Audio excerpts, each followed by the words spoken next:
My name's Adalin Boardley. This is my 4th week up here at the training center. I went through the 3 weeks of orientation and I loved every bit of it. I'm on the cranes right now. I'm a farmer, so I run tractors and stuff on the daily, and I really liked running equipment. So I figured this was the best bet for me, and I love it. I love running everything. It's so fun. And everyone's taught me so much.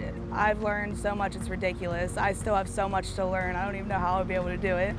But every day I learn something new up here. Definitely a good wage. I work night shift right now on the job I'm on, so I make extra good wage with that.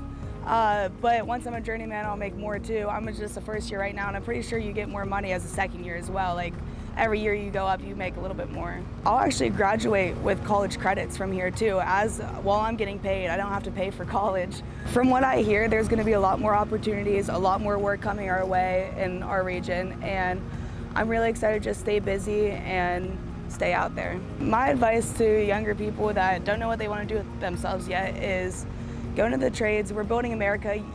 I'm so proud whenever I drive past the bridge that I work on that I got to help that, and it'll be there for a long time, and I'll be able to tell my future kids and my friends that I helped on that job and I helped build that bridge.